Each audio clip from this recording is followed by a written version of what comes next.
is just sort of get to our first question. And quite simply, it's pharmacogenetics. Why pharmacists? Why now?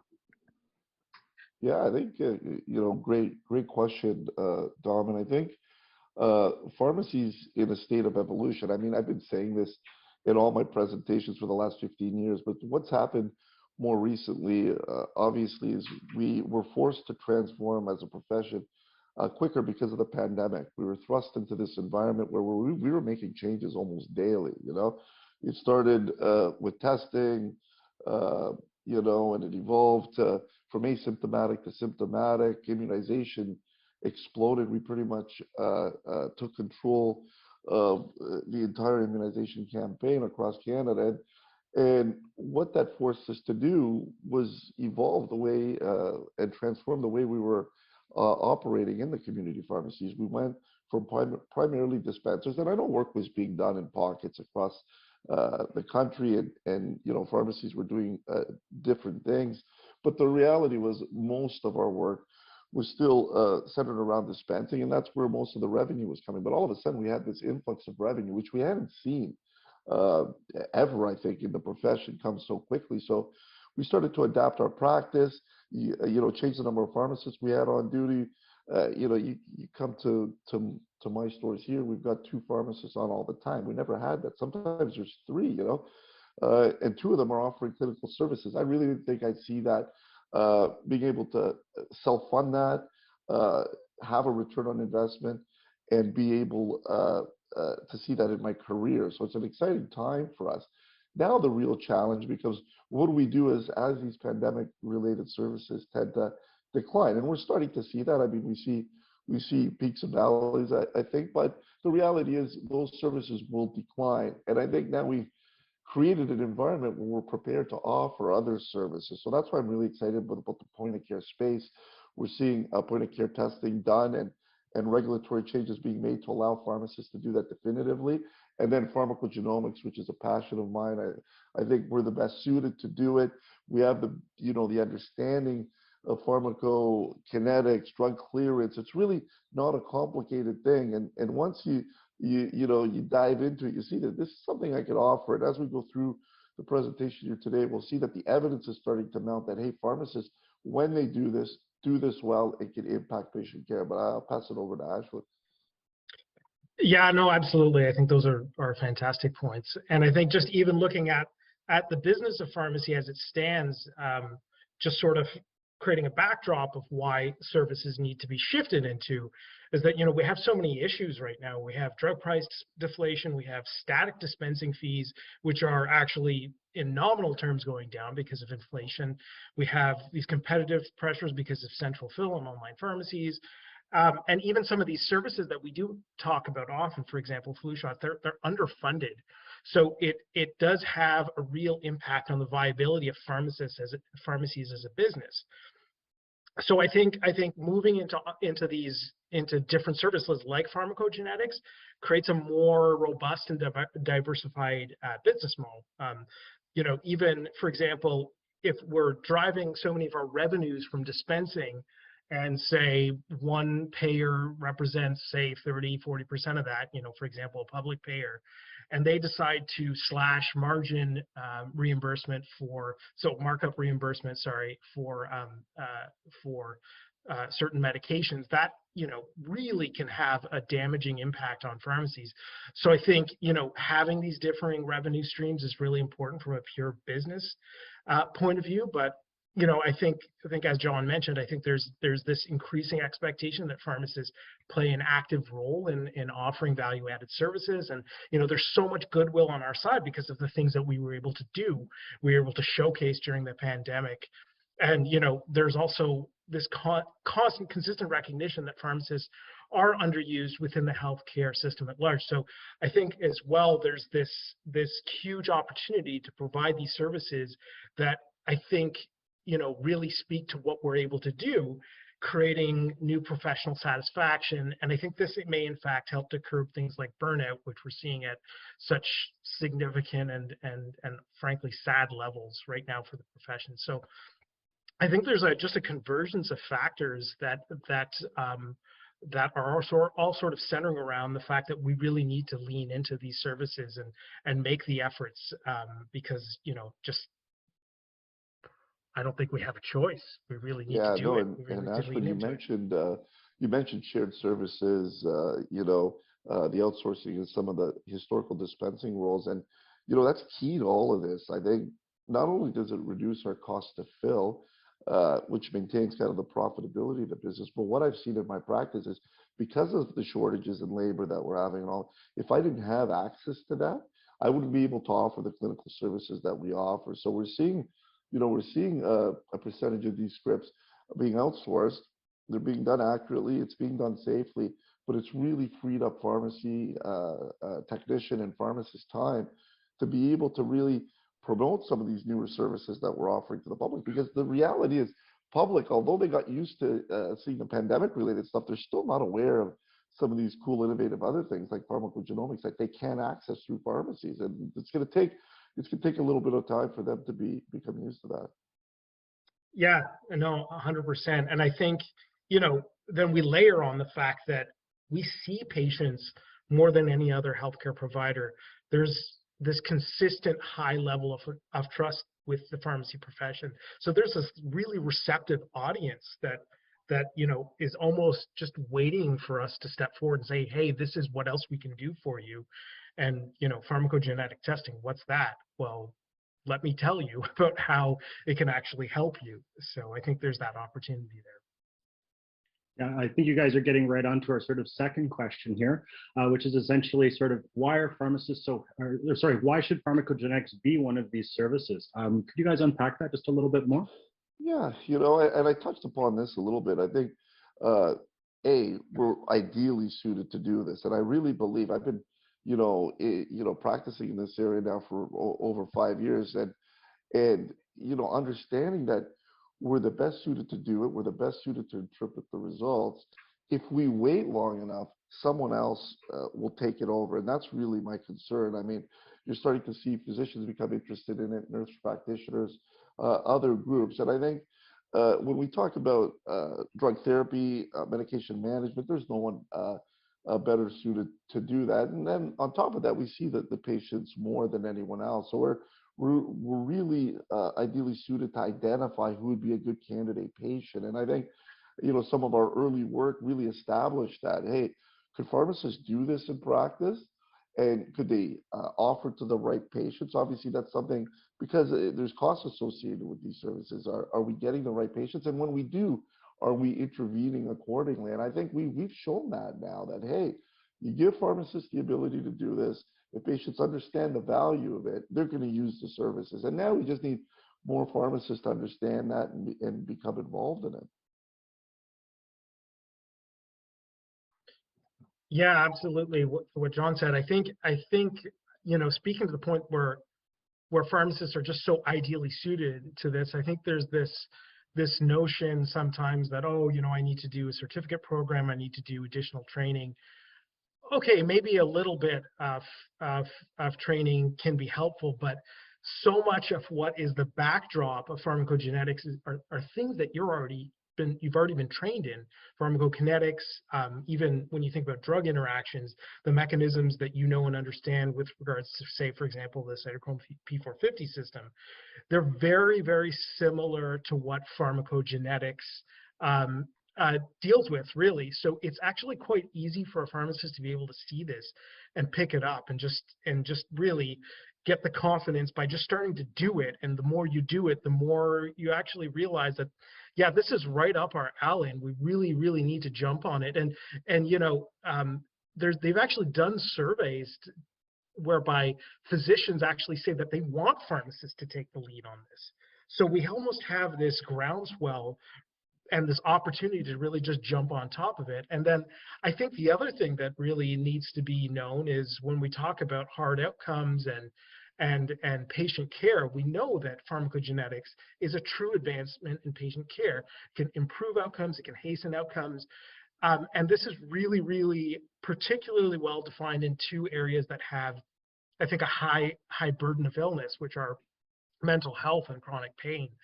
And this can incur things like absenteeism, increased health utilization costs, increased medication costs, polypharmacy, et cetera, et cetera, et cetera. And so, we know that this can actually improve patient outcomes. We just need to start doing it. And I think in the background, we see other therapeutic areas starting to gain steam as evidence accrues within pharmacogenetics. So cancer is becoming a really big area. Neurology, so migraine management, migraine prevention. There's inroads into cardiology as well.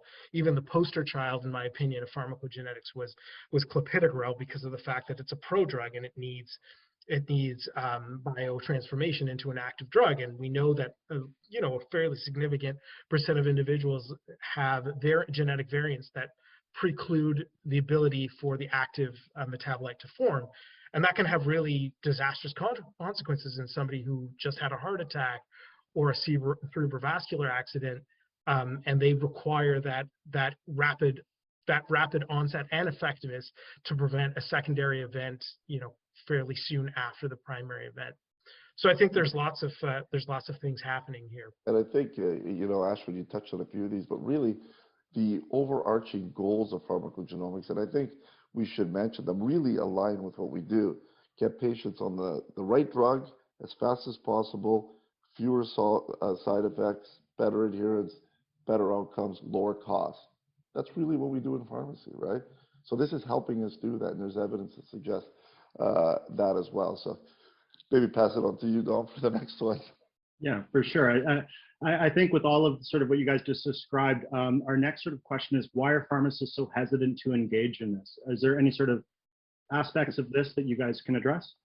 Time workflow. It's always the same. That's what I hear. Doesn't matter what service I'm talking about. It's time workflow. I don't have the time. And I think, that's a valid concern. The reality is, over the last 2.5 years, pharmacists have really took the weight of the profession on their shoulders and really tried to balance a lot of different things. And even in practices like mine, which were pretty advanced, some things had to give. You couldn't offer everything. It was just impossible. We had too much traffic. We're trying to do it within the confines of social distancing. We needed to meet the priorities of the patients, which during a pandemic, vaccination, testing, that's where everything shifted. And I think I get that and I understand that. But hopefully, as we come out of that, we've created an environment where we'll have the time. Things like central fill and shared services will help with that. And then we've adapted our workflow, right? So now it's really about, and I spend a lot of time with my students saying, hey, so what are you going to do with your time when all of this stuff kind of disappears or is not as, the demands on us aren't as high? Well, the reality is you can pick up services like pharmacogenomics now and really offer them in combination with some of the other things that we're doing. And I don't know, Ashwin, if you think any different, but that's the way I see it going. Yeah, absolutely. I like the reframe. I love the reframe. It's not something that I necessarily thought of personally, but I think certainly cognitive services like pharmacogenetics are definitely the way forward, though it might be a bit of a bumpy ride getting there. But it's something I've been passionate about, is the fact that we've been sort of drawn to this dispensary workflow model, and we really need to sort of separate ourselves a little bit from that, because that can be automated. That can be, we're increasingly lean on registered pharmacy technicians who actually do a better job in terms of doing technical checks for prescriptions. So we can sort of decouple ourselves from that a little bit. I think with that, there needs to be the recognition that we can provide these services and we can get fair remuneration from it. And that when you see that, you can then reallocate resources accordingly to supporting these services. I think one of the barriers, however, is that if it's not picked up by, say, the province, we do sometimes struggle with the fact that we have to say to patients, this is going to cost you out of pocket, and it's not an insignificant sum, certainly. But I think we have to get beyond that to understand that there are people that will recognize the value despite the sticker price and will be engaging with that. And I think that's a big first step, the fact that there are people there that are waiting for this service to come out and will pay and actively engage with you, and then you continually demonstrate your value by then, you know, building off of that and using your expertise to help them reach their therapeutic goals. Yeah, and Dom, Um, there's been a lot of survey work that's been done where pharmacists, even in Ontario, have been surveyed, and we've asked, what are the barriers, what are the facilitators to you offering these services, and time workflow come up as the barriers. But I think it's important to understand some of the facilitators. Pharmacists are well intentioned. They always say, I want to showcase new services. I want to move my professional aspect of my career forward. I want to impact patient care. And if if you even try one patient, and if you get a good candidate, say mental health patient that's been struggling, jumping, between doses or between drugs, you offer that pharmacogenomic test, and a lot of times it's going to give you a ton of insight. And if you act on that insight, there's not a better feeling. You'll be, well, wow, I actually helped this patient with something they've been struggling with potentially for years. And we've seen that. We've seen probably in my practice about 2,000, 2,500 PGX patients now. And that comes up all the time. And then when you're able to have that positive impact, I find the team starts to buy in. Pharmacists believe in it. They understand the value of it now, and they really start to promote it. So I think sometimes it's just taking those first couple of steps to get started, and then the service starts to sell itself. I think that's a really good point, is rather looking at it, sort of stop looking at the barriers, look at all the ways you can sort of facilitate this and all the benefits that you can even get from it, from a professional satisfaction perspective even. For sure. Next up on our questions is, what should pharmacists be looking for when selecting a pharmacogenetics partner?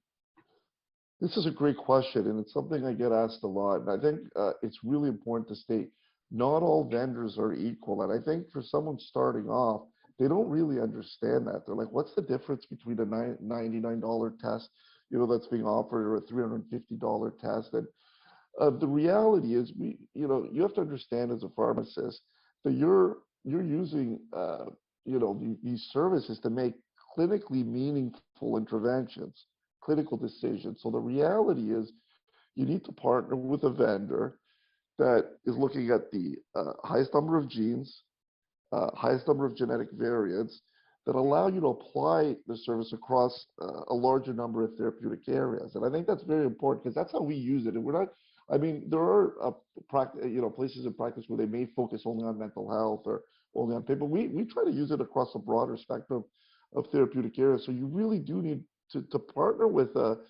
someone that offers that. You got to look a little bit deeper. What kind of platforms are they using? Because remember, you're engaging in a service where you're taking a sample, sending it off, and the real value is the reporting that you get back. Well, how is that reporting coming back to you? Is it easy to access? Remember, time and workflow. Am I able to do it in my pharmacy? Can I get it quick? Can I use the technology to help me write a physician's intervention letter, for example, or whatever? And I think that's very, very important, because the reality is you're not going to learn 3 or 4 different platforms. You're going to, really, work with a vendor, find a partner that meets all those needs, and then is able to help you offer the service seamlessly and easily. If not, it's going to fail. It's going to become too complicated.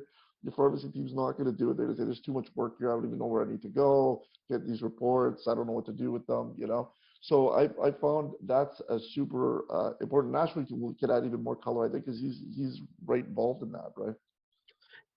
Yeah, certainly I would have probably mentioned some of the things that you mentioned. So I think you made some very important points there. I think maybe what I might focus on is on the standards and quality assurance.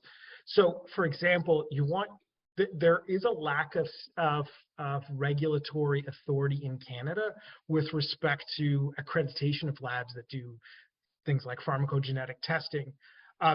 But there are, for example, regulatory bodies in the US that you can still subscribe to, and they will come in and audit and make sure that your test and your lab are up to snuff. So the one that really stands out is called CLIA, so Clinical Laboratory Improvement Amendments, and they do a lot of important work here in terms of quality assurance.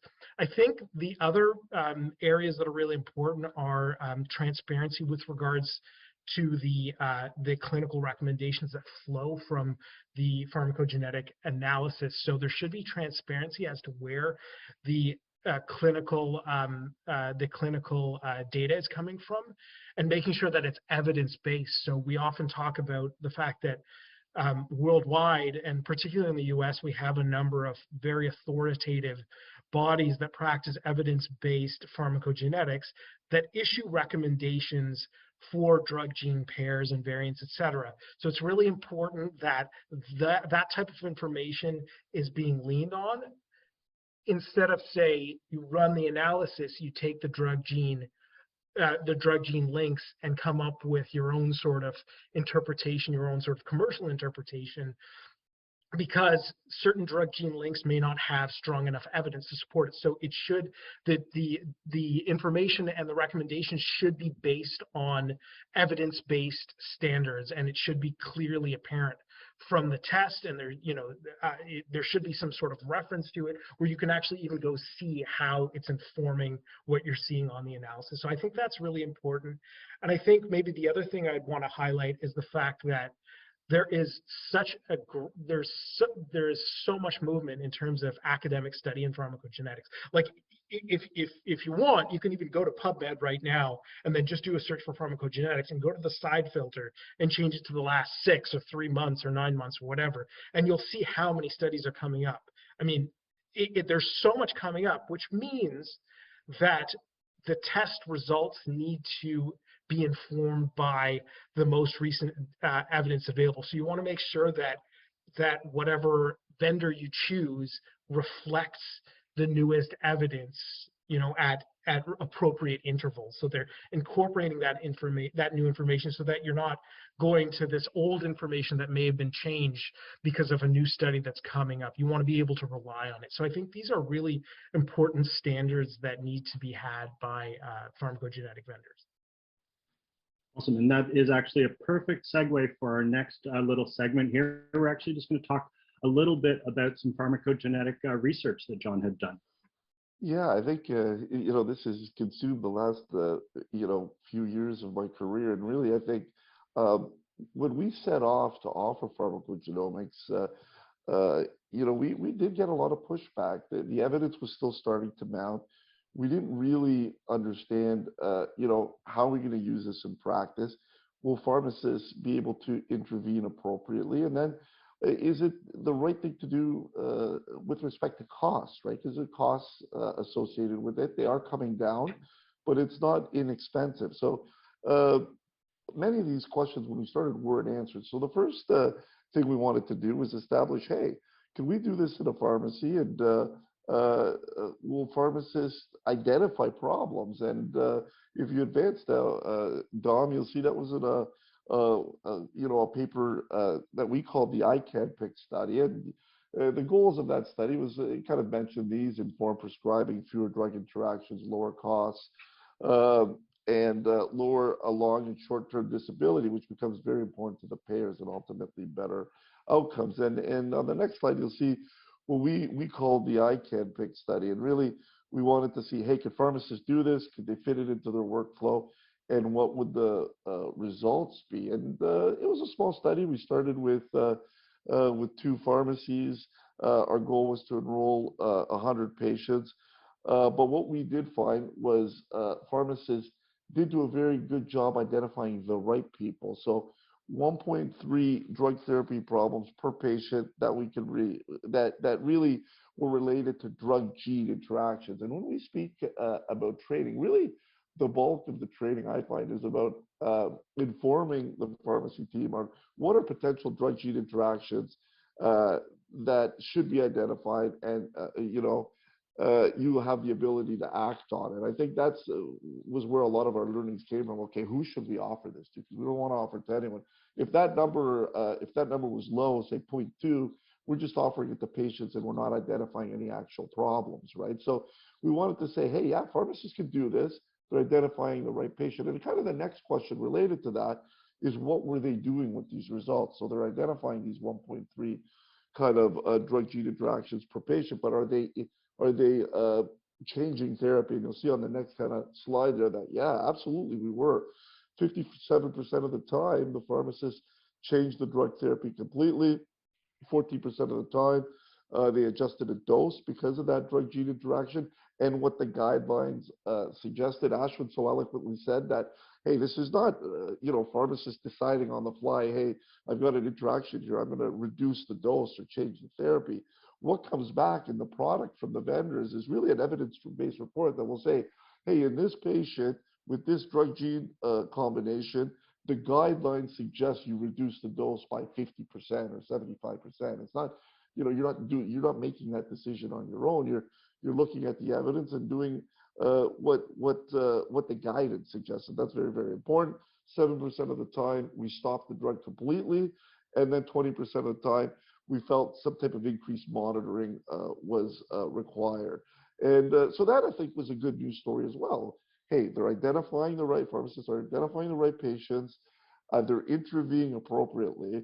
But then there was another question that we had to answer. And what the pushback I got here was, hey, John, from physicians, that's nice, but we would have come to those conclusions anyways, right? And remember, one of our goals is to get people on the right drug therapy as quick as possible with fewer adverse reactions and everything else. So that in the early days, that's what I was hearing. Yeah, that's good, but you know what? I would have got there eventually. And what we didn't understand was, hey, are these interventions having any meaningful clinical impact? And that's what we wanted to kind of answer next. And that's where we came up with this question: does clinician access to pharmacogenetic test results during routine care improve patient outcomes? And this was not an easy study to do, and it's probably one of the things I'm most proud of in my career, because we were able to run a randomized controlled trial where patients and the team was blinded in community pharmacy, and this was not easy. So what we did here is we had two arms. Standard of care would be in one arm,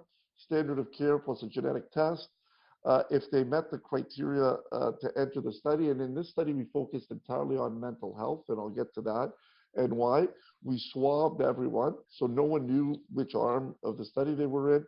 The pharmacist didn't know which arm patients were going in. The only person that had visibility was the test results came back. Obviously, there'd be a pharmacist that would interpret those test results and realize, hey, this patient's in the treatment arm, not in the standard of care arm.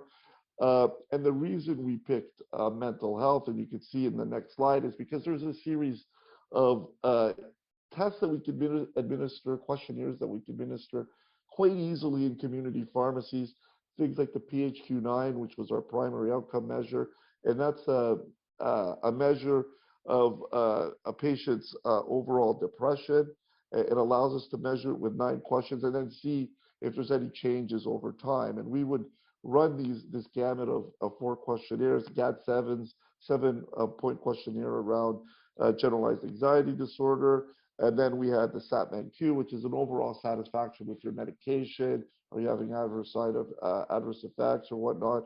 And then the SDS scale is kind of a measure of social functioning. How are these patients doing in school, in their work environment, in their social interactions with their family and all that? So we thought we captured everything. And what we did was we did a baseline score right at the beginning with everyone.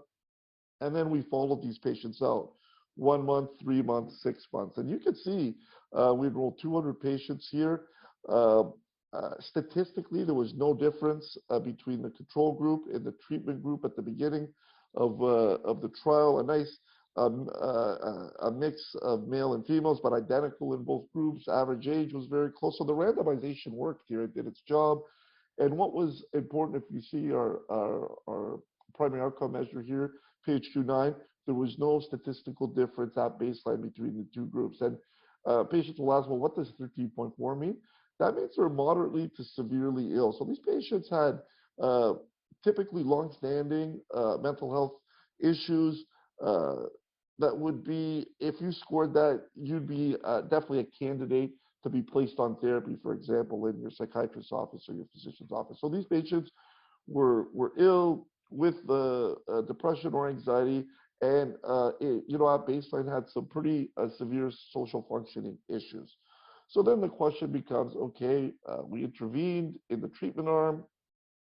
The control arm was really probably a little bit better than standard of care, because the reality is we were following these patients at very regular intervals, and in practice we don't always do that. There may be an argument to do that as well, because if you look at the next slide, which is our primary outcome measure, if you look at the first blue line that's going to pop up here, That's the control group. And look what happened to the control group with time. Remember, this no pharmacogenomic test, but standard of care works. They got better. I think monitoring them frequently and simply offering questionnaires, I think makes a difference as well, because hey, the pharmacist cares. They're intervening on those questionnaires, regardless if they have pharmacogenomic tests. So we expected to see an improvement in the control group, and we did. But look what happens when you have the intervention group there. So that's the group where the pharmacist had access to a pharmacogenomic test. We know mental health drugs have many drug gene interactions, highly genetically variable there, the population. But look at the impact we had on patient care. So we took those patients from 11 all the way down to less than 9, which would, if you look at a PHQ-9 score, that took them from moderate to severe to very mild illness. So I think a really good news story. And for the first time, we were able to say in the real world, when pharmacists have access to a genetic test, everything else being as controlled as possible, these patients will improve. So we were very excited to see that. And then if you go to the next slide, GAD-7, our other secondary outcome measure here, we saw that improvement with control, but look what happens with the intervention there, a really big improvement by the end of the study as well. So, and these patients those lines start to separate pretty quickly. Remember, right drug as fast as possible. And we know in mental health, if they get better quicker, they're going to have better outcomes down the line, and they're going to have fewer episodes of short and long-term disability claims, right? So I think this is a very good news story. And then if you look at our social functioning scale, how these patients were doing in their daily lives, we see an improvement with control, but then with the treatment group, again, by the end of the study, they've improved, and with what was deemed to be statistically significant across all the outcome measures. So we met our goal of achieving superiority in the intervention group. So we were very happy with that. I think we were able to show definitively that, hey, pharmacists, when they do this, they do it well. Patients get better quicker. So I don't know, Ashford, if you have any comments. I know you've seen the data as well. Yeah, no, I've spent quite a bit of time with that study because I really thought it was fantastic, because there is a little bit of a lack of RCTs due to some of the difficulties inherent in pharmacogenetics. But I thought this was really fantastic because it was very pragmatic.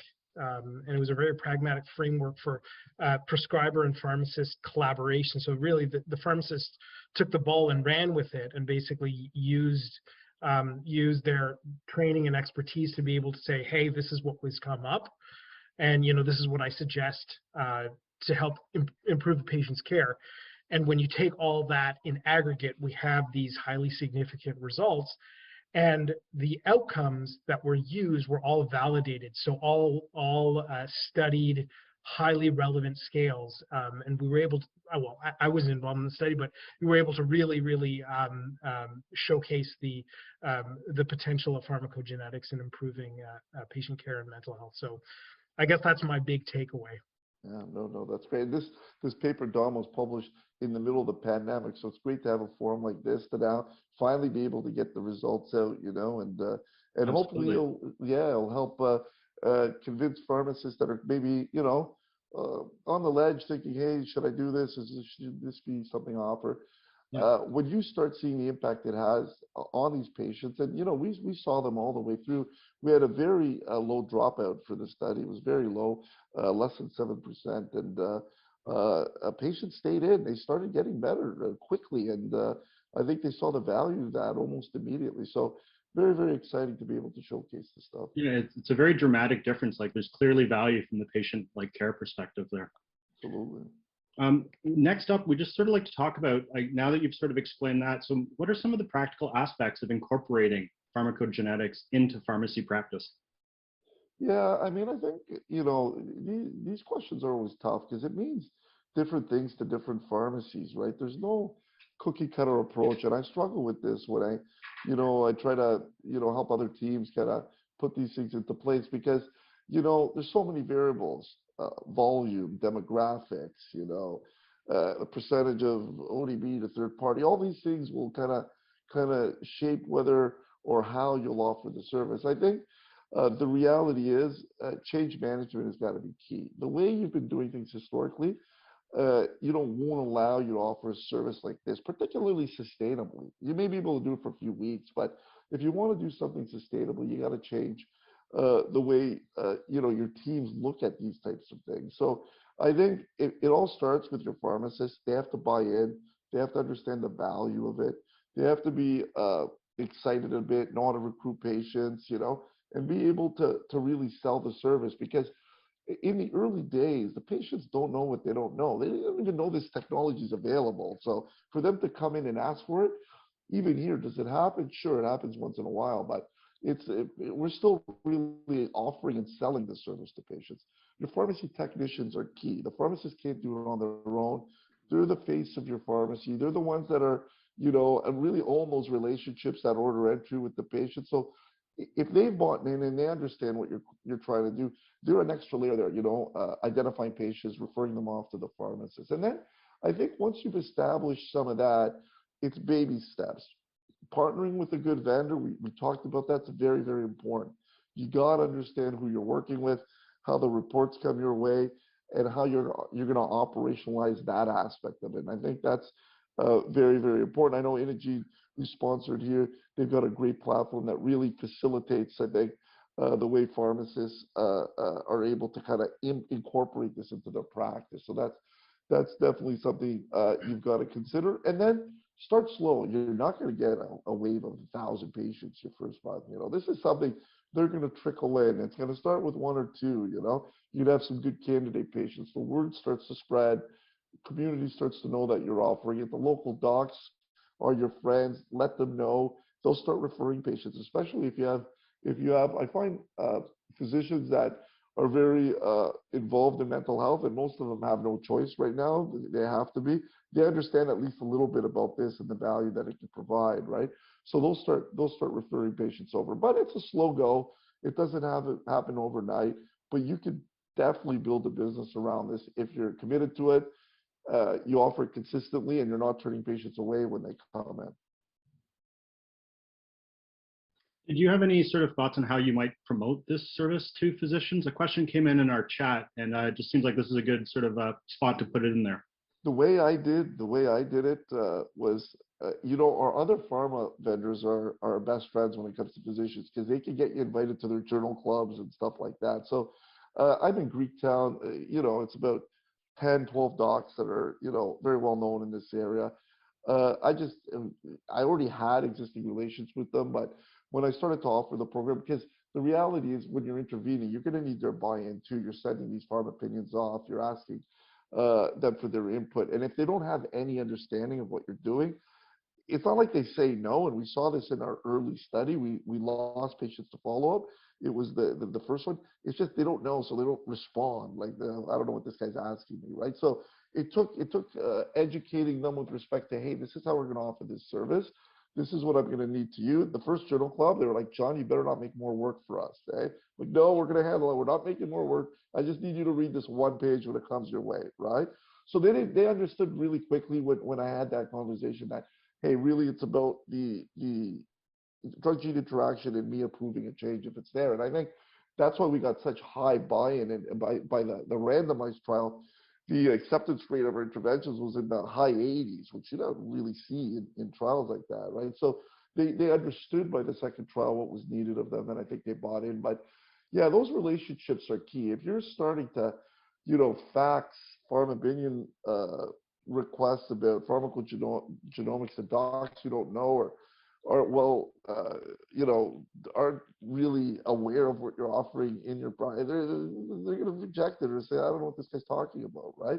But once you get that awareness out there and they understand the value of it, you see how quickly they buy in. And we haven't had any issues, and like I said, we've been doing it now for over 5 years. Perfect. And a follow-up question to that one came in is, do you have any sort of specific ways that you promote this to customers? Like, do you select any specifically, like, is it patients that you've known for a long time, or how does that process work? Really, it always starts with the chief complaint. So we don't do blanket promotion. We don't use bag stuffers or anything like that, because the reality is it doesn't apply to everyone, right? And And we're cautious about offering the service to patients that may not benefit from it. So that was one of the things as a team, we wanted to be very careful about. But it starts with the pharmacist, really. So, as we're doing medication reviews, is a patient jumping around on doses? Does he change drugs? And I've had, like, this is really not the platform, but we have very interesting cases we've compiled over the years where you just see these patients. It's obvious there's something going on, and no one's been able to kind of come to any really satisfactory resolution. So it's really identifying that and offering it to the patient one-on-one. And there's a lot of misconceptions from the public around, genetics, genetic testing, pharmacogenomics. They don't really know how to differentiate between. And a lot of them, hey, I don't want to know if I'm going to have cancer, or I don't want you to tell me, I'm going to die, or this or that, right? So really helping them understand, no, this is about drug metabolism, identifying these potential interactions, and getting you on a drug that will work potentially better for you. And I think once they're able to understand that, they make that kind of decision. They buy in, but it doesn't always happen on one visit. A lot of times it's, exposing them to the idea. They go away. They're still having issues with their medication. They come back and say, hey, you know what? I thought about it. I want to do it. And then coverage, I think Ashwin will probably talk about this, but that's a key factor as well. Yeah, that's actually our next topic. And we do actually have a couple of questions that have been coming in, just sort of regarding insurance coverage. So let's chat a little bit about that. Yeah, I think maybe I'll just start real quickly and pass it on. But our study was funded by Green Shield, the randomized trial, which was great because it was a third-party payer that funded it. And because the results were so impressive, they opened it up to their, their health benefit managers and people that were under their plan. If they had mental health drugs, they could access the test and they could get it done for free. There was some caveats though, right? You needed a physician's prescription. So like I said, if you don't know the docs, it's sometimes hard, right? So there was barriers that were built in there that I would have loved to have avoided. I would have loved to see pharmacists being able to make those decisions, refer the patient off, and get that coverage almost immediately. But we are seeing, third parties slowly buying in. Patients with flex benefits, a lot of times, they have that discretionary spending. They're able to submit their receipts and get it covered under their flex plan. So there is coverage, and I think Ashwin probably will know a little bit more even than me right now what's going on in that landscape. Well, I would say that, what you mentioned with the healthcare spending accounts, I think is an important mechanism, though it's still a bit of a wild west. We're seeing more movement. We're seeing more benefits providers starting to pick it up, but we don't have really, really clear signal at that point. But I think we're moving in the right direction. I think one of the knocks on pharmacogenetics in terms of funding decisions from authoritative bodies has been for a long time that, well, there's not enough randomized control trials to inform our cost effectiveness decisions, et cetera. But we have a few, we have more on the way, and we have increasingly large observational data that's coming through, and I don't think that can be ignored. So I think that is another piece that's sort of fueling this gradual adoption for payers. And I think that another part of it is that there are cases where payers are saying yes, we're covering it, but uptake is actually quite low amongst beneficiaries. So I think part of it is as well is there is an awareness issue on the part of the end user, so your patients. And I actually think that this almost can be encapsulated with the fact that some payers aren't paying. And what I think about is, I think 10, 15 years ago, registered massage therapy wasn't being picked up by most plans, and it is now. When you look at them, and a lot of that was driven by demand from patients and users. So I think part of it as well is helping to encourage your patients who are interested in the service to actually make noise about it to their employer and their plan sponsor, et cetera, really to say, hey, I want this covered because this is a really important thing for me that can really have a drastic impact on me, and not only in terms of absenteeism, but that actually can help with disability and all the costs associated with it. So I think it's a bit of a complex issue, and there are some challenges, no doubt, but I think we're gradually heading in the right direction. Yeah, no, and Dom, in that first study I mentioned, kind of our first real foray into this space. One of the questions we asked the patients at the end, entirely at the end of the study, is would you be willing to pay for this service, and how much would you be willing to pay? And the answers were all over the place, from as low as like $20 to as high as 2,000.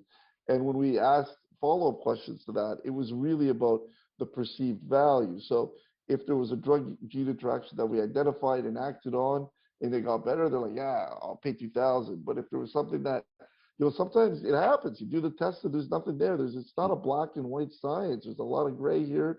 And a lot of times, even if you identify a drug gene interaction, the clinical picture doesn't really merit you making a change. And that's where the pharmacist value really comes in. And when that happens, sometimes you decide, you know what, we're not going to act on this right now. And then the perceived value goes down because they're, well, I just paid for this, and I didn't really get the value I thought I would out of it. But I think that's why those early discussions with the patient are very, very important. They have to understand that, hey, this is not, the golden goose here, where you're going to get a really clear, definitive answer 100% of the time. Sometimes you do, and we have amazing stories like that. But there are times when, hey, we did the test, but there's nothing really here to merit us doing anything dramatic or doing something that we think will help. So if you're able to really explore that with the patient early on, I think it helps downstream if the test to prove to be as useful as you would have liked. I will actually. Sorry. Go ahead. No, go ahead. Go ahead. Go ahead. I was just going to say, though, I might actually slightly differ from John's opinion in the sense that I think a lot of the focus, rightly so, is on what's in front of us, so the chief complaint. But I think we actually can go in two different directions as well when we look at the value of pharmacogenetic testing. And I think when we look retrospectively, when we look at their past experiences, and we're able to validate those experiences because of genetic variants, I think that has a strong value, because it actually strengthens the relationship between the healthcare provider and the patient, which in and of itself has a therapeutic effect. And then if we think about the future, we don't know what their treatment journey might be in the future with respect to the chief complaint or other issues that arise. So oftentimes this report can be referred to in the future for future needs. So it's something that is kind of ever present, and which is why I sort of mentioned early why it's so important that things like test results get updated with new data. So I think, we always tend to focus on the here and now, but if we sort of widen the aperture a little bit, we can see that there is a deeper value to be had as well. It's funny you say that, Ashley, because I've got patients that actually come in with their reports now. So that, they used it for a problem maybe 2 years ago, but every time they get prescribed something new or whatever, they're like, oh, I have my report, so they'll come in, and it is a reference guide. It's there. Your genetics don't change. The reports get updated with new evidence. But yeah, if patients are aware of that, they'll bring it back to you in case you forget. So yeah, it's pretty cool in that sense as well. Sorry, Dom, I think you said there was a question. No, not at all. There's a number of questions coming in. I'm just trying to find the best spot to fit it in. And maybe this one fits in correctly here, is how often do patients express discomfort in this type of genetic testing?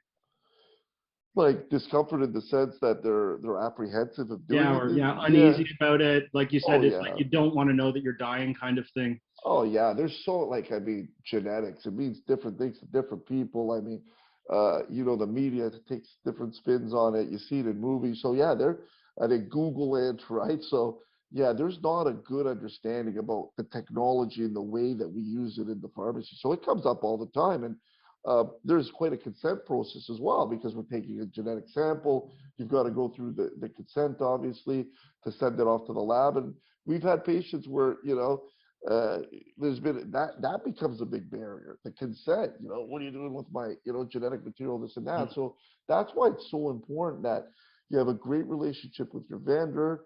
They're able to really help train your team and understand that aspect of the testing, because your pharmacy team and the pharmacists are gonna be the ones that are explaining that to the patient, right? So once they have a good understanding of that, you help them become comfortable with what exactly is going to be done. How's their genetic material going to be used? What are the limitations? Like this thing is not going everywhere, and I think that becomes important and it comforts the patients, and then you can move on with the rest of it. But there is, for many patients, that initial conversation is quite important. Perfect. And I'm just getting towards the end of our presentation here. So I'm just going to share our sort of question slides so everyone knows where they can actually find these webinars on the OPA website. They can also check out Inagene as well. And both of your contact information is there for LinkedIn as well as your emails, should anyone want to reach out to you guys. But I will want to work through a couple of the questions here. Sort of getting back to the insurance part of it, we have a couple of questions. Do you know of any other third-party payers other than Green Shield that pay for this service? And a question about how much do these tests cost? Ashwin, I know Desjardins. Do you know any? There are others too, though, I think. Yeah, I've seen Manulife. Of course, it's really dependent on the specific plan, but I've seen Manulife pick it up for some of their plans. I believe Canada Life has created a few inroads with that, though. Sometimes they end up picking a specific vendor that they're going to pay, so it's still a little bit unclear from that perspective. So yeah, those are the ones that sort of really jump out to me. And I think, I think some of the Blue Cross, some of the various Blue Cross plans may cover it as well. Yeah, but those extended health benefits, Dom, are important because many patients can get it covered through that as well, especially if they, put a little effort into it with their insurer, they can get it paid. For sure. Another question we have is, can you explain about the remuneration for pharmacy? Like what additional clinical tools can be used apart from selling the kit? Like, are there other services that go hand in hand with this? Yeah, absolutely. Oh, yeah. Medication review hand in hand, pharmaceutical opinion hand in hand. We have examples now where, like, I've got some interesting cases where we're doing a lot of point of care testing here too with lipid screening, for example. So you get a patient on a statin, lipids are out of control. He's been on the statins, having myopathy. You say, hey, might it be a drug gene interaction here? We do the pharmacogenomic test, comes back definitive drug gene interaction. You want to change therapy, you end up on something like Repatha, and then we can follow them with the technology we have here. So you see their lipids literally improve over a 3-month period dramatically. So we're tying all these services together, and that's becomes very important because it's not, as you build a clinical service business, if you want to keep that pharmacist engaged and busy, the one that's doing clinical service, it can't be one thing. It's not going to be a full-time job doing genetic testing at the beginning, right? They got to be comfortable doing it, but being aware of, hey, medication review is a powerful tool because it's where you identify a lot of these issues and then tie it into everything else. Pharmaceutical opinions in the province are being dramatically underutilized. We're identifying problems, resolving them, but not using that program. It's really tying all these things together, optimizing on the reimbursement because you've done the work as well, right? So, all of these things go hand in hand. Yeah, I think the meds check, for certainly pharmaceutical opinions, if your patient is eligible and you want to make an intervention post pharmacogenetic testing, that's an easy way to get paid for all your efforts. The meds check, I think, is a launch pad for a lot of services.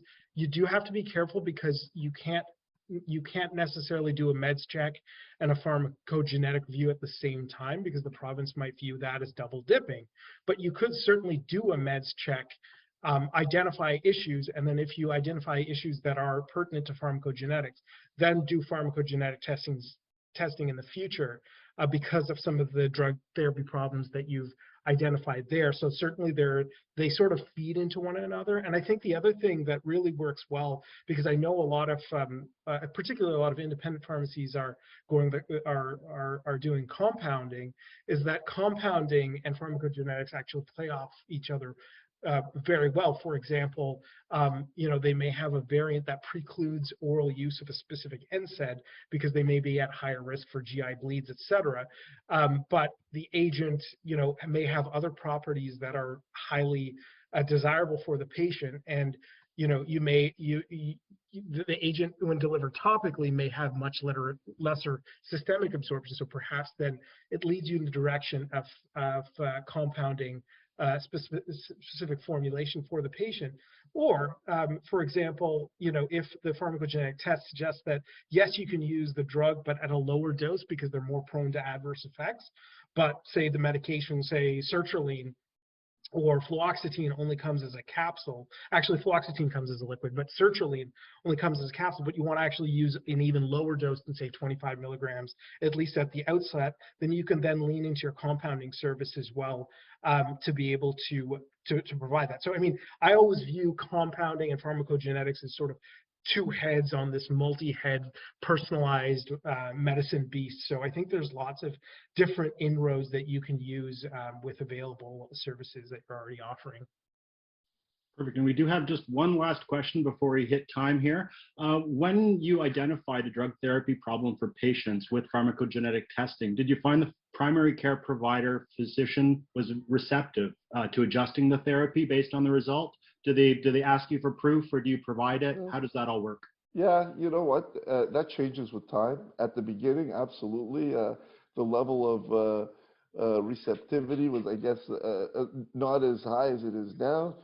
Some physicians hadn't even heard of the technology, right? So especially the family docs, many of them, maybe had just recently heard something but didn't really understand how it worked or how to fit into practice. So yeah, with them, occasionally we'd have to send an entire page of the report to help them better understand what we're doing and, why we're recommending that. But remember, our recommendations are based in evidence, and there's guidance always to support it. So you can always refer back to that guidance, and it doesn't take a lot. Usually it's a few sentences, this is what the guidelines suggest in this interaction. You don't even have to spend too much time talking about the testing, So that worked. As we became more comfortable with it, as the physicians in our local area understood what we were doing, now it seems to be a little bit more seamless. We're not spending as much time having to send them evidence or whatever. They approve it, send it back. But yeah, absolutely. It's always the beginning, making those inroads, start slow, build those relationships.